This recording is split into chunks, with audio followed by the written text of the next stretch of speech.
Thanks for joining us at XM.com for this Forex Preview video. We'll be having a look at the RBNZ meeting on Wednesday. I'm Christina Marujos. Joining me today is Marios Hadjikyriacos, investment analyst. Now, Marios, the RBNZ is meeting early on Wednesday, and even though investors aren't expecting a rate cut for now at least, it appears that its recently launched QE program will be the focal point of this meeting. What do you think the RBNZ will announce at its meeting to boost New Zealand's economy? Hello, Christina.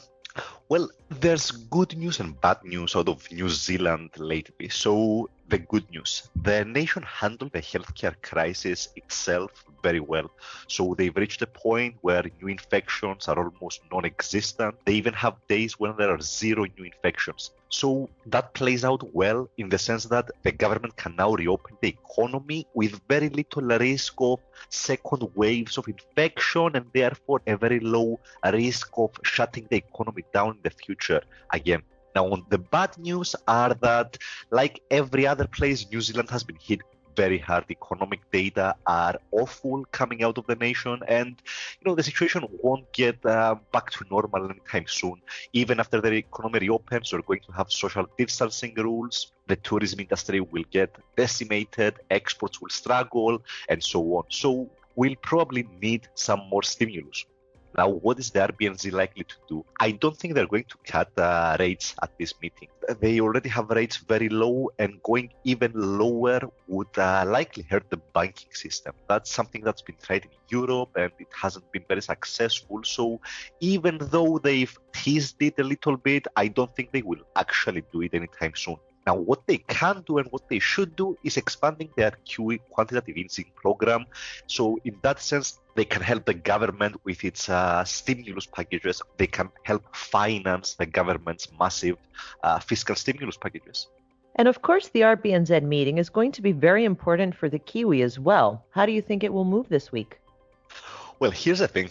Quantitative easing is something that influences long-term interest rates. But for the FX market, what really matters are short-term interest rates, not long-term. So what will influence the QE at this meeting? I don't think it will be QE. Well, first of all, the QE decision is very widely expected already, so not a surprise to anyone. I think what will drive the QE is any signals about future rate cuts. So specifically, at their last meeting, they said, we will keep interest rates at this level for at least 12 months. Now, will they change that guidance to say we will keep interest rates at this level or lower for at least 12 months? If they do that, they open up the door for a rate cut, in the coming months, and that could hurt the Kiwi. Now, as far as the currency's reaction, I think it's asymmetric and tilted to the upside. Why? If the central bank opens the door for lower rates, the currency could drop, but only modestly, because the markets are already pricing in rate cuts for the coming months. So some of that is priced in already. However, if they keep their wording unchanged and they say we'll keep rates at this level, that would bring into question the whole narrative for more rate cuts, and that could therefore generate a much bigger upside reaction in the Kiwi. Marios, thank you so much for joining me today for this Forex Preview, and thanks for joining us here at XM.com.